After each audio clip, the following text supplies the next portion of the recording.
Let's start a bit with the journey of My Lahore. So I've been to My Lahore in Wimslow Road, but I don't know the story. So just tell us a bit about that. So even though My Lahore was founded in 2002, the journey goes well way back from the 50s and 60s when our grandparents and parents came to this country, to the UK. So our whole journey is all about the British Asian story. Yeah. So how our parents come here, they were working in the mills because there were a lot of shortages of mills, workers. And then we were born in this country. Yeah. And then they got us into the restaurant industry. We used to work in a restaurant called Kashmir in Murfield. So all the brothers used to work there together. And then in 2002, we found the opportunity to open My Lahore. At that time, it wasn't called My Lahore, and it was on Greyhound Road in Bradford. So we took over, the rest is history. So you raise a really important point that a lot of our kids' generation don't know or appreciate the amount of hard work our elders put in when they worked in the mills and the factories.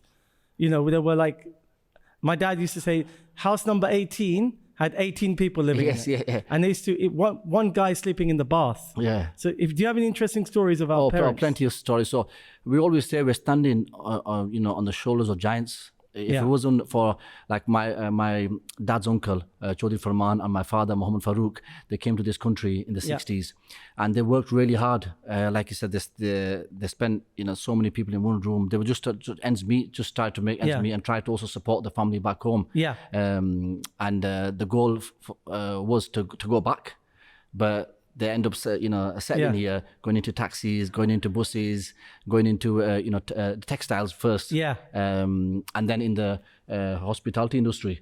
So our whole journey is all about how us British Asians grew up, and how our parents and our elders came to this country. And the sacrifices that they've made, for us, if they didn't make the sacrifices, we wouldn't be here. Well, they built the mosques, they built the communities. They give us first of all, opportunity to study.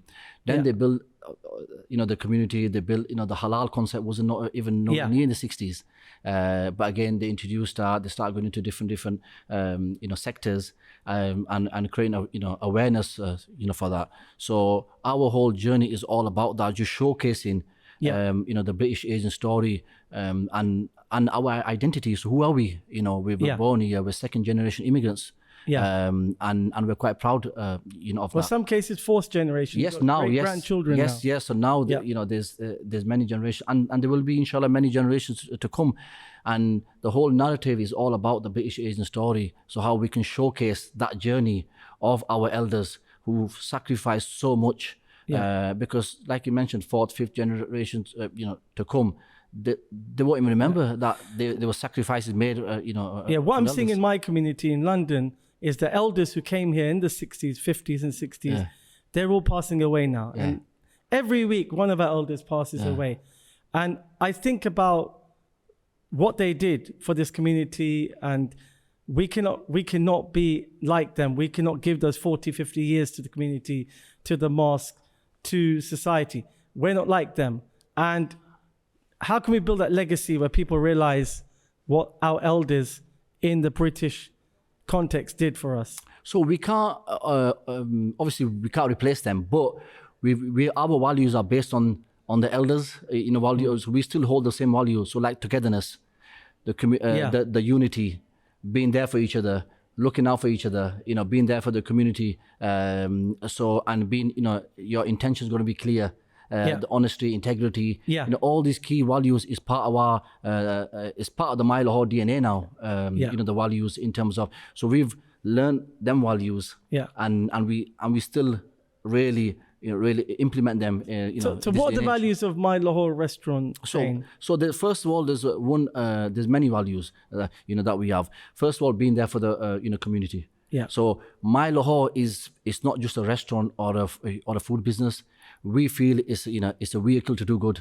It's not just like we always remind ourselves, our attitude and gratitude is of it, humility. So we really be humble of where we come from, where our parents came from, the sacrifices they've made. So really being there, whether that's your customers, whether that's your team members, whether that's your community, and the whole togetherness, bringing people together. that's one of our key values, that is bringing everyone, together. When that might be customers, that might be your team members, and really bringing all the different generations. That's why I have a whole concept of the menu is for something for everybody. But you mentioned that you have a number of directors in this company. Yeah. How do you work together without having disputes, agreeing on strategy of the company? How do you do that? So working with the family, there's always pros and cons, but this is where the barakat is. This is where the blessings is from our elders that left behind, is the whole togetherness. We work all together. There's brothers, there's brothers and there's brother-in-law. We've got two families working together. We have over 100 team members who are some kind of related. Yeah. And really bring them together and working like our elders used to do in the community. And we just got to make sure our roles are all divided, so everybody's responsible for their own areas. Yeah. As long as your intention is clear and it's clean, everything else is fine. If everybody knows where they come from, where they want to be, and everybody respects each other's views, each other's positions or roles, and that's where the unity. So if we can crack this, it'll be amazing. So far, alhamdulillah, over 20 years now, it's going strong. What has kept you going and succeeding and not failing in business? The family values. We strongly feel that that we've been, God has, given us whatever whatever we've achieved is a gift from God. Yeah. So we really feel that we got to do whatever it takes today, to give it back to the community, to not forget our roots, to not forget our values. And even in Islam point of view, just really having that unity, the whole togetherness. See, I've run a restaurant. It's the most stressful, hardest thing in the world because it's a live service. So it's got to be cooked right and be on time. It's got to taste right. How do you manage the cooking side of it, making sure every plate comes out? So this is where we've got the winning formula. So each director, brother has got their own areas. So one brother deals with all the food side. One deals with all the operations side. One deals with the MD, one does, the CEO, one deals with all the logistics. So everybody's got their own expertise. And our main challenge was the consistency. Because the original recipe that started off was from home. My sister-in-law and my sister used to make the lasagna, the pasta, and the desserts, and we used to put it back in the car and take it to the restaurant to sell it. Right. So they were homemade recipes. And again, we talked about the British Asian, story. It was how us British Asians, grew up in school. When we were in school canteens, we used to have chocolate cake, chocolate custard. Yeah. We used to, have a shepherd's pie, a pasta, a lasagna. So how do we bring them dishes to our menu? Yeah. So we've really feel about the whole family togetherness, and really still keep the food consistency. And we've got a central kitchen where there's a dedicated team members who just make all the marination and everything just to keep it all consistent. So we, mashallah, we've got 6 restaurants. We've got there's 3 parts of the business. There's restaurants, there's online, and then there's events. We've got 2 marquees too in Blackburn, the Stanley House, and also in the British Muslim Heritage Centre in is that for weddings? In Manchester? Yeah, wedding and events. Yeah. Oh. So we cater for many events, and then we also do catering. All around the UK. In fact, we've also done some destination weddings too, out of the UK. But all the recipe is done in the central kitchen. How do you find the staff that can cook right? So what we do is we have our main chefs, and then we train the rest people. So one of our also key values is really training and development, really developing our team members, and really educating them and also training. We've got 100% organically management, meaning they've all been developed through the ranks. So we have, for example, we'll have 5 apprentices or 5 team members that want to learn chefing. So we learn. So we've got academy also, which now we've extended out to the Bradford College too, to teach them how to cook and how to curries. So we've got an internal academy where we spend a lot of time in training and development and teach them our way, mold the Lahore way you know, rather than just the standard That's recipe. brilliant. I really want to dig into the consistency bit, because that's a key skill in life as well. Yeah. To be consistent in anything that you do.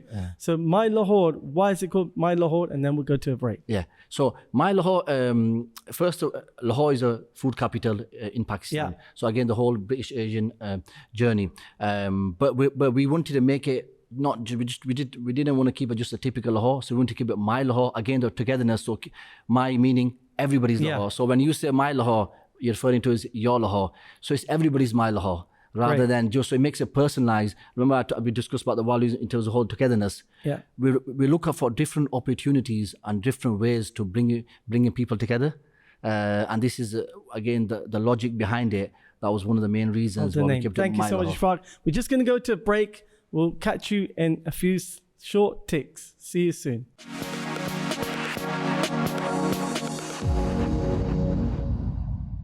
Welcome back to Real Talk with our guest Ishfaq from My Lahore. So Ishfaq, tell me something. I found, and there's a saying, that partnerships don't work in our community. And they even say, don't do partnership with your own mother, because it's not going to work.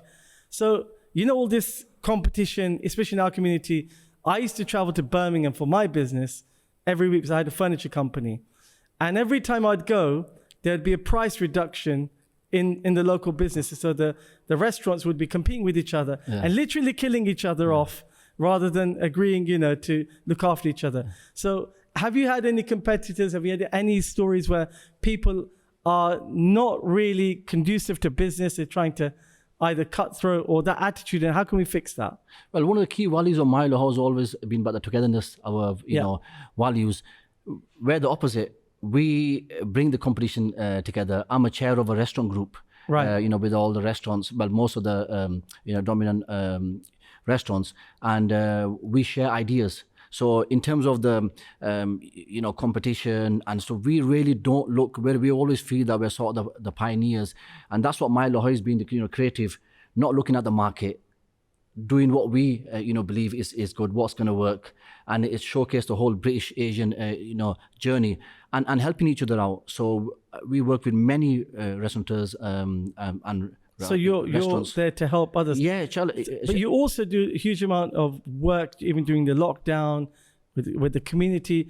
Do you feel that businesses need to give back, people with influence, power, money, whatever it might be? Do you think people have to give back? They should give back? No, definitely. God has given us whatever you've achieved. God has, you know, given us it. We're a faith-led business anyway, and we feel that whatever we've got, we need to give it back to the community. We need to give it back, because today you've got it, tomorrow you might not have it. Yeah. And a lot of the businesses, this is where the barakah comes in. This is where the blessings come in, where you look out for, you know, the community, look out for the people in need, whether it's Muslim or non-Muslim, depending on. We've never refused a cause that we thought was worthy of. We've always tried to always giving. But we always, you know, try to you know, help out as much as possible. And our community, mashallah, is a very very generous you know, community when it comes to, you know, giving. But again, if one person does, if you've got that concept where give it with one hand, don't let the other hand find out, that's also you know, true. Yeah. But sometimes you got to encourage. So when certain businesses do something, you might think, actually, they're doing it, we should do it too. We'll do it. It's like, you know, we support many charities, and one of the charities we support is the Bradford Teaching Hospital charity. Yeah. It's a hospital charity, and it's a local charity.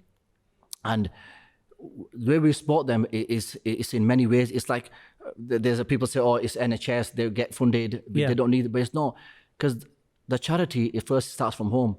That charity, the teaching hospital charity, helps our community out, our kids, our people who are going in there. Like we've donated you know, ride-on cars for the children who go into operation theatres, you know. So it makes hospital little less scary. And there's so much different initiatives and so much causes that we're part of, and that everybody else also should, you know, and are you know, doing.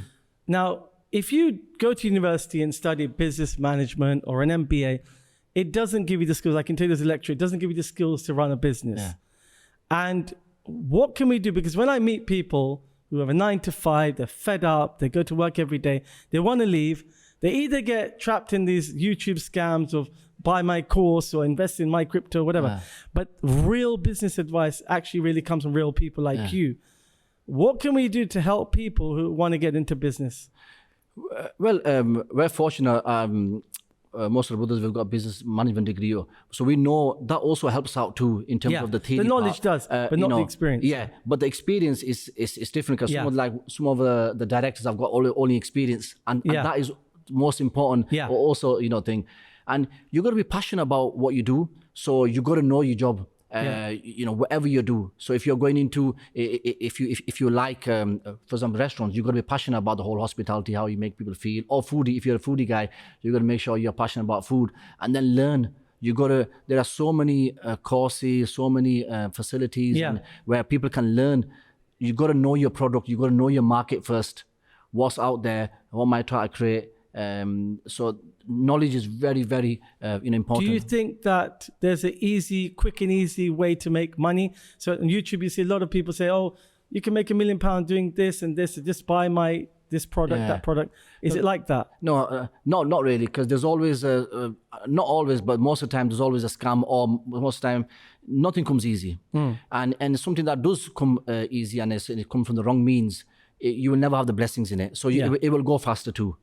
With the halal income, it's hard work. But there'll be a lot more blessings to it, and you will able to grow a lot more, better. So anything shortcuts really never, works. So the Prophet said at the end of times there'll be a lot of young people with immense wealth, and it's create this disillusion amongst youth that you can become a millionaire overnight. It's a quick, easy thing to do, and how can we educate the youth that it may happen, but most likely it's going to take a long time? And what do you think of that idea? Well, we live in the day, this day and age of social media. What you see on social media is not true. Most of it is not true. What people perception. You might see somebody flashing something on them. Oh, that this person doing it. He might be crying from inside, but they don't show the the downside. So one thing from our communities, we believe in a lot of the social media. Really, you need to go back to the basics and go from the bottom and really work hard. And look, everything's written. If it's in your qismat, if it's in your your risk, risk. If whatever's written, you're gonna get that. Yes, you got to work hard, but expecting something that easy money is never lasting. What's the hardest thing been? The biggest challenge in your business? The biggest challenge in terms of at the moment is being profitable. Right. Because we, as a business, we've always, a really community-led business. We really try to make a positive impact, whether it's our team members, whether it's our customers, whether it's the community. So it's not just about making money for At My Lahore. If we wanted to, we could sell loads of franchises overnight. We can be like, super rich. But it's not about that. It's about how do we take people on the journey with us together? What impact are we having with the people around us and the people who are with us? Whether it's like as a customers, team members, or even the community, how much positive impact we're having, with them. But that comes with challenges as business. Is you got to make profit. So where do you balance? There's cost of living crisis at the moment. So how has that affected you as a business and your customers? The cost of living crisis has hit everybody really, really hard, whether it's customers or ourselves. Everybody's really tight in spending. Have you seen that change? Yes, we've seen the average spend drop. People are not coming out as much as before, and it's really to do with just the cost of living has gone so high, so hard to buy food from the supermarkets. Never mind going out to a restaurant to eat. So we try our best to really keep the prices as much as reasonable as possible. But we're also getting pressure from the suppliers. They putting the prices up like 20, 30, 40, in some cases even 60%. How can you be profitable? Have you had to increase your prices? Yes, we've had to increase, but we're very minimal in terms of what we do. But we've also got certain items still left on the menu, even though we're not making the money on it and they're not profitable, but we left it for anybody that does want to come and they cannot afford as much. We've also got a loyalty scheme that we've introduced, and we've doubled the points on that just to help out from the cost of living crisis and be there for our community as much as possible. What are the three key top principles you need to be successful in business? First of all, I think you need to be passionate about what you do. You got to enjoy what you do. Second thing is try not to do anybody over. Have your intentions clean, even if there might be competition or people attack get at you and taking your ideas. You have a belief that whatever's written, you're gonna get that. And if you help somebody out, Allah Pak will help you out. Wow. You know, so it's just better, and never forget the community.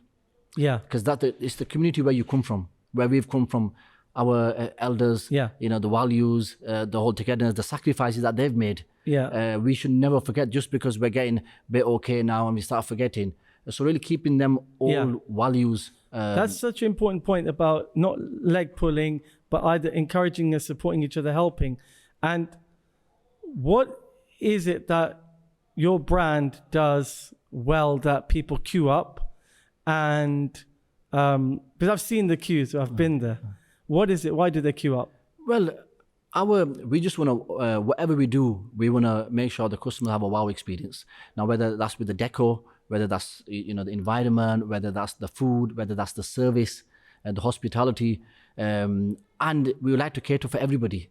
So again, bringing people, you know, together, different generations, so you can come to my Lahore and have a nice traditional curry and a naan bread.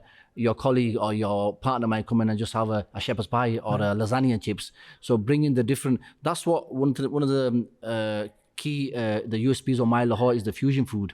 So it's something for everybody, like from, you know, lassis to lasagnas to, you know, shepherd's pies to burgers and, you know, stir fries to fries. It's something for everybody, and that's what makes us very, you know, different.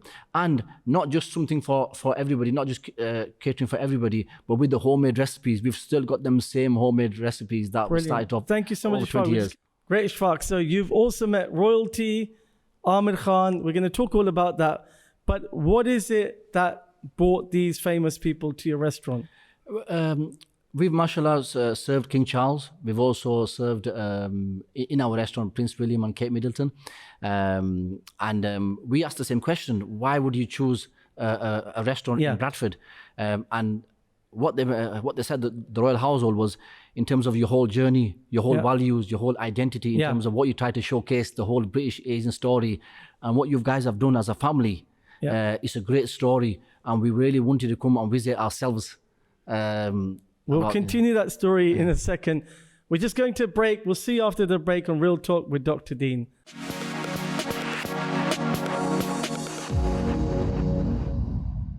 Welcome back to Real Talk with Dr. Deen. Ishfaq, I want to pick up on the celebrity status of people coming to your restaurant. What does that feel like? So you've had Amir Khan a few times, I take it. Yeah, Amir is a very close friend now, and you know, very, you know, close brother, to be honest with you. He came to my Lahore over 15 years ago, the first time he walked in, and again he heard about the food, the back to school puddings, the pasta, the lasagna. So that's what brought him in, and after that, you know, he's been he's a very close brother now. But many celebrities visit us all the time, and our food, the love and the whole environment. And it's your products that do it. In like, for example, in the past, when we were very young, we used to play with football stickers, and we used to look at the footballers and think, wow, you know, with all the stickers. And now, alhamdulillah, we cater for footballers at their houses. You know, do you deliver for footballers? Yeah, we deliver to footballers at their houses. They've got the private parties and stuff. So alhamdulillah, we cater. Can you mention the names of the footballers? We've a lot of Premiership footballers, Manchester City, Manchester United, and a lot of these players, they have like a private events, so they don't like to show. But we also supply food to Manchester United Football Club. So you're in the box, aren't you? Yes, yeah. So we're also doing that. So we do a lot of work. This season, inshallah, we're going to be working with Man City and the whole team to get food there. So so just watch out for this space. So you're providing halal food to Manchester United? Yes, in the boxes, certain boxes. So when did you get this message about royalty, right? So it was Kate and William, right? So what was that about? So we got a memo saying that the royals want to visit, you know, my Lahore. We were like, shocked. You thought it was a scam? Yeah, why Bradford and why my Lahore? Where do you get us from? Cut a long story short, when they came and I asked the question to Prince William. I said, what made you come to Bradford at my Lahore? And they talked about the British Asian story, what we're about, and what we believe in, our values, the whole togetherness, our journey. And one of the main things was true to our identity, where we come from, because we're really proud of our identity as British Asians, British Pakistanis, of how we grew up in this country, how the UK, the country gave us the opportunity to really prosper. And it's great because Prince William's grandma, the one, Queen Elizabeth, who gave the go-ahead to bring our father here in the 60s. Now, and just to come as labourers, now her grandson has come to my Lahore, to a British Asian restaurant, and complimenting and really saying we're really proud. That was unimaginable in the 60s. Imagine that. Imagine would my parent or my uncle or my dad's uncle think that the royal household will come to our restaurant in Bradford and say, we're really proud of you guys and your whole concept and what you guys have done. What did Prince William and Kate eat? They ate, mashallah, a variety of food. They've had the chicken karais, the pasta, the lasagna. They had naan with the knife and fork? Naan, Kate Middleton loved a curry from before, so she was really... Prince William was a bit hesitant about curries. However, we have had a lot of... We've seen a lot of it in the media where after that visit, Prince William is started to have a lot more curries. I read in one of the Royals magazines. So you never know that he might have loved the Lahore. Prince William and Kate Middleton, did they have naan with a knife and fork? No. But with the hands, the traditional way, Desi style, because there were a mixture of foods there, continental, desi, and they spent a few hours in the restaurant. They was only meant to spend an hour. They ended up spending a couple of hours. Them and security. Yes, and they were and they also made milkshakes and mango lassi. Wow. How many people came with them?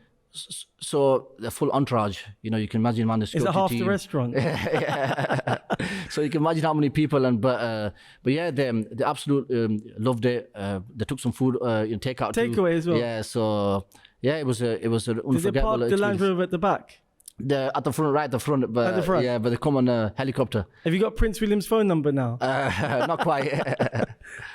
Have you heard from them? Are they coming back? Did they reorder? Yeah, so what Prince William did say that he was going to surprise us in our next opening out of our branch. We have been having some takeaways from some big orders, some Sandringham, from very strange sort of people, but which we can't really sort of mention. So who knows where them orders are going to? But you never know. They might be having them. Yeah, where are you expanding to? What's next? So our goal is, again, organically. It's not about just growing fast. It's all about taking people together with us. So we want to hit Scotland. We also want to hit London again. We did have a restaurant in London, so we'll be back in London. But gradually growing, to Midlands, back in down south. So we will be opening London, Glasgow, and you never know. Do you think like the whole journey of Nawabs, where they were in Manchester for so long, then they moved to London, and now they're opening I think they're opening the third one. Is it a north-south divide where you guys look further up north? Or do you think London's a bit scary? Or do you think it's challenging, expensive? What is it? You know what they say, if you're successful in Bradford, mashallah, there's some amazing restaurants and food in Bradford. The standard is very high. If you can survive in Bradford, you can survive anywhere in the country. The issue is, logistically, how do you get your cooking, how do you get your food, your team, all the way 4.5 hours or 200 miles away, for example, to London? That's where restaurants struggle to, it's the logistic. It's not that they don't want to be there. Because people in London ask that question. They ask me, it's the logistic. That's the hard part. There's some amazing food brands that expanding slowly, but I work very closely with a lot of the restaurant owners, and that is one of the key challenges that everyone faces, just logistically. How do we get our food? So you're saying organic growth. What's your vision? What's your vision? Like, are you guys in other businesses as well? Because entrepreneurs never do one business. Yeah. So how many fingers in how many pies? Well, again, we're a bit different. We believe that we should do what we're best at. We're always passionate about the hospitality industry. We love serving people, creating new recipes, and for us, the business is a vehicle to do good. That's what we feel. We feel that this is quite entrepreneurial, but it's also something where you've got a passion for helping people. We get excited in terms of what difference have we made. Yes, we've got loads of customers. Yes, we've got made so much money. But what difference have we made to our community, to the causes? What difference, whether it's team members, whether it's our customers, Very few businesses think like that. It's all about the money, money, money, especially in the capitalist world. So you're thinking about it socially, you're thinking about the benefits of community. That's very rare, mashallah, like Allah bless you and your family. This is very rare to find that. Normally you'll open any business that makes any money. I remember back in the days when there was these colleges used to open above every shop, these fake colleges. And one of the guys I knew, he had a college, and it was closing down. He goes, I'm going to open a pizza shop now. So from college to pizza shop, they don't care as long as it makes money. But you guys are more than that. Yeah, it's about educating our customers. So our food is fully, it's fresh food, ethically sourced, farm to plate. So we can trace where all our meat come from. The chickens come from the farm in the UK.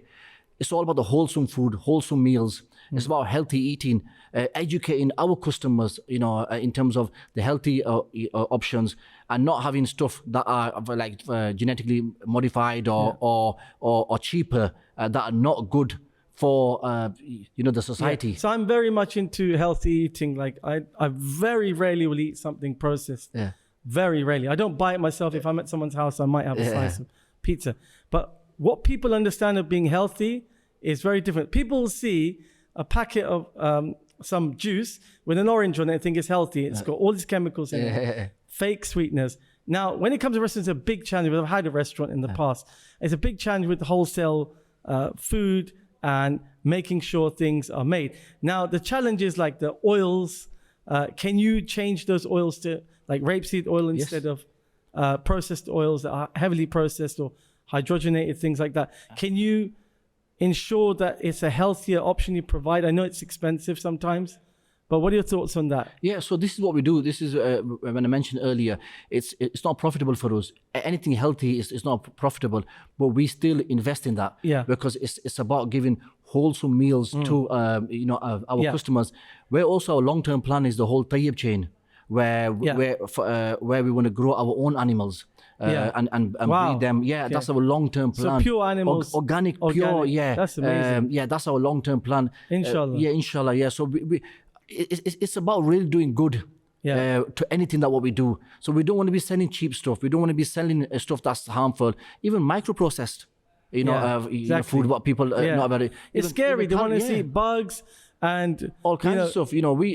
We always go for the healthy option, or that's a lot more expensive, but that's what we want. So for us, it's organically what we do. The fresh thinking in terms, and the main thing is educating people in terms of how certain products can be. I've rarely heard of ethical business. In our community, it's usually just about getting sales up, and that's the problem with the mindset of just what's our turnover, what's the sales. But here it's like no.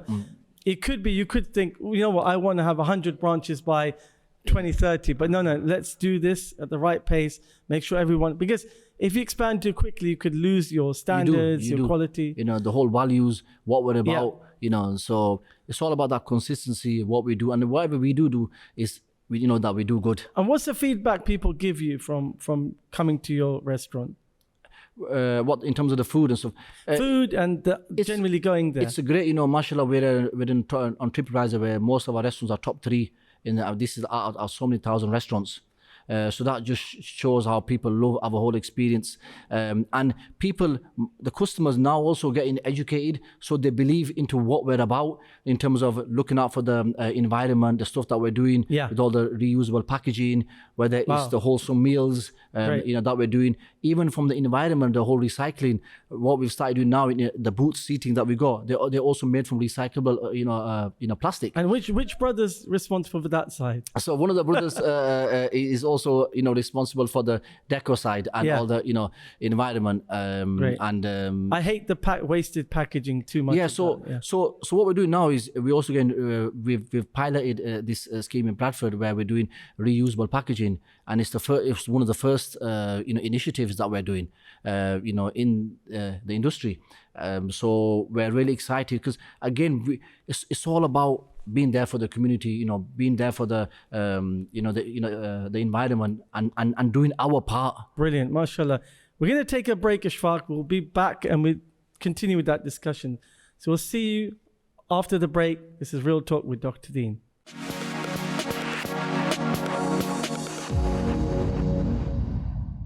Welcome back to Real Talk with Ishfaq from My Lahore.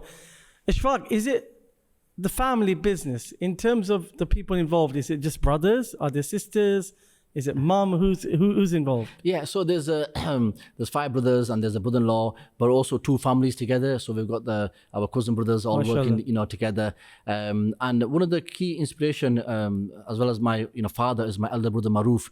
He was 20 years on dialysis, and before My Lahore started, he used to work. So dialysis is where the whole your blood gets cleaned out, and then he used to do that during the daytime, and the evening he used to wrap his wrap it with a cloth, and he used to go to work.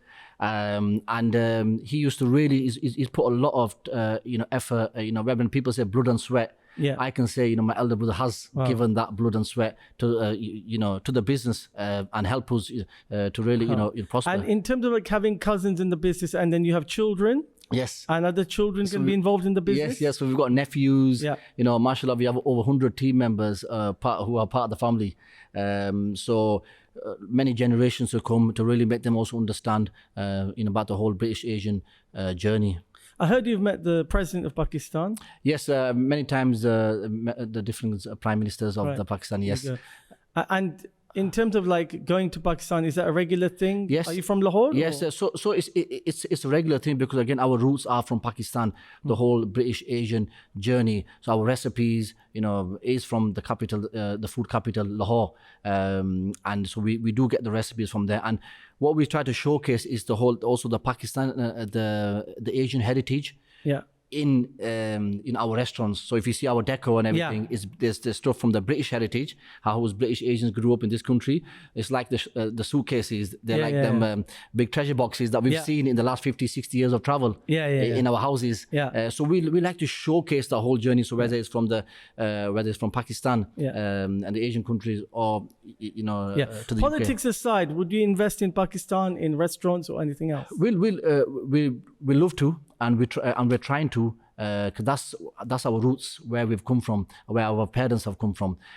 So we also like to really give back and do. And our long-term goal is also opening some restaurants in Pakistan, inshallah. Right, and do you go to do you have children or? Yes, I've got 4 children, 2 boys, 2 girls. Do they go to Pakistan? Yes, sir. So what I try to do is take them to the take them to Pakistan, so they know their roots also, where their grandparents have come from, where they were born. So I always get my missus to try to convince her to also let's take the children and go to Pakistan a lot. So just to again people, so they don't forget the identity of our children, our generations to come. They don't forget where we come from, what we're about, and who we were many years ago. You're a community leader, not like Sitan Khan, but I'm going to say like a real one. And I want to ask you, do we have leadership in our communities? Is it helping the youth? Is it helping the future generations to form an identity? I know you mentioned that earlier. What do you think of a British Muslim identity and our kids? What's going to look like for them? Are they going to be proud British Muslims? Are they going to be, everything's Islamophobic? Where do you see the future? Well, it's for us guys to educate, the generations to come, and that's what My Lahore is doing, educating in terms of the whole British, Asian story, and we should educate our, generation to come, what we're about, who we were, our values, so it's not forgotten, because you can. It can be easily forgotten if generations to come. People won't even know what Pakistan was. For example, they probably know it's just a country, in South Asia, but they won't even know that my grandparents came from there, or India, or Bangladesh, or Sri Lanka.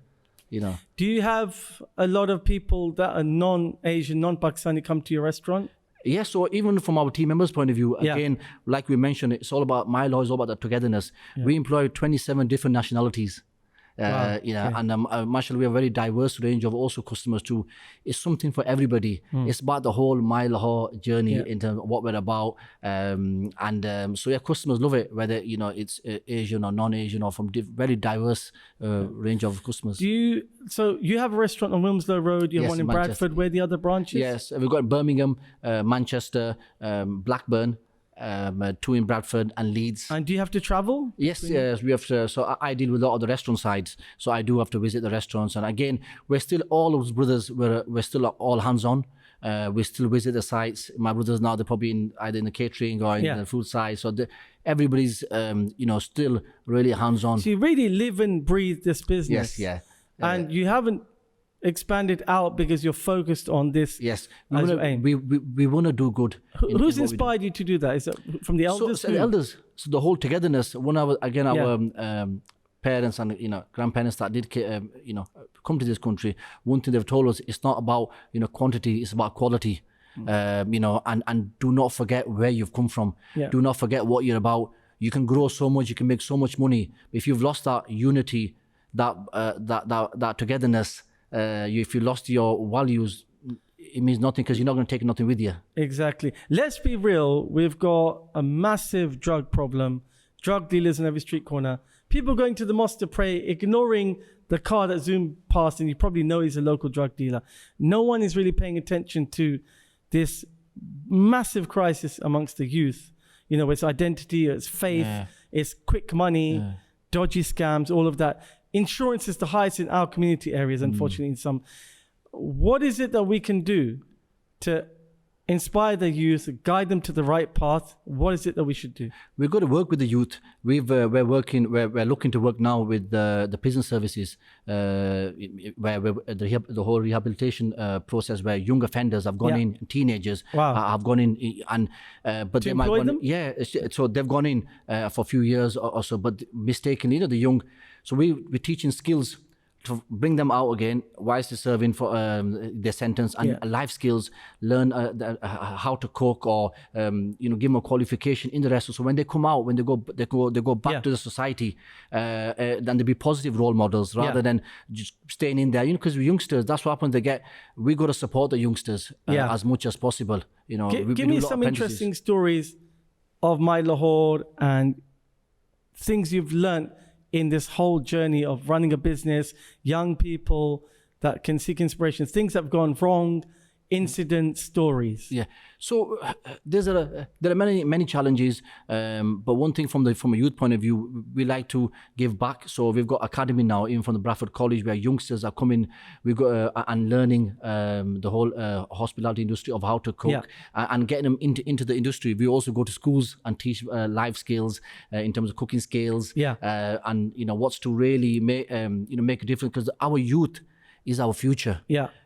So they're our present as well. They're our present, but also in the future to come. So we need to make sure that they're equipped, they've got the right qualification, because like you mentioned earlier, there's so much distraction, social media, easy money, scams, and all this kind of stuff. We need to educate and really help the youth in terms of how, honesty, integrity, hardworking, dedication, all these key, values and what they're about, and hard work, does pay off. Success does come from hard work. I'm really inspired by you, and I've met thousands of people. Mashallah. Are you ever going to go into politics here in the UK or anything else that beyond the business? Well, public life.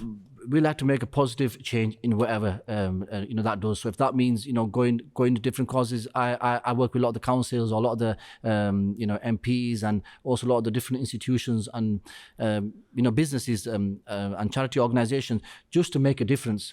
So if it helps to make a change or to be positive in a certain way, we're up for it, because we believe that God has made us achieve whatever we've achieved is a gift by God. And he can take it any time, and we cannot take nothing with us when we're 6 foot under.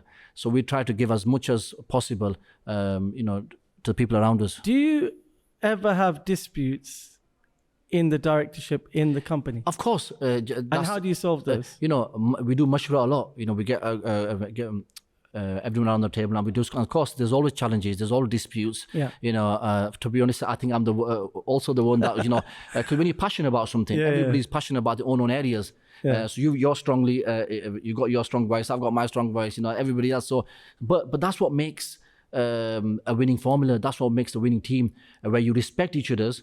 Then we do the voting system. Yeah. You vote. Okay, that's important. Yeah, so we do a voting system, and whoever's got the most votes, you know, you go with that. Again, the mashwara, again, the blessings of mashwara, even in Islam, is even mentioned. So we try to really live the values and the teachings. Amazing. Because I was opening a restaurant long time ago with a partner, and he wanted a black sign, and I literally wanted a white sign. So when you got complete black and white, you're saying you need to vote. What other ways can you resolve like disputes in strategy, ideas, branding? Well, you got to look at in terms of these days the polls. You can get feedback. Share your people hesitate to share any idea. If I share my idea, or my idea, or someone steal it. And if you have that kind of mindset, even if someone does steal your idea, God is watching. And they can't execute it. And you know, the way you're passionate, the way you know your model, nobody knows. So really have a belief in a very, very faith-led business. And we try to really have, we have faith that whatever's written Mashallah. is going to, the best thing you said was that when you help others, Allah helps you. And that this is so important. Now, give us some tips, some advice. What would you like to say to the audience about the best things that you've learned from your journey on my Lahore that can inspire us? So give us some advice. Never try to chase anything. The more you chase, the more it goes back. Have a strong belief in God, and just put your hard work, dedication, integrity, your intention. Try not to do anybody over. Inshallah, it will come. You know, there's been so many things that we used to dream about. We think, and now, alhamdulillah, we've got them. And we're not talking about financially. We're talking about non-financial, the blessings, that comes across. And we're in this life only for a short period of time. Before we say, okay, someone needs to live, our elders, 70s, 80s, 90s. Now look what people are sick. People are going. People are dying. Youngsters are going. We're killing ourselves with our exactly. processed junk. So you never know when's your time's up. So why is you in this world?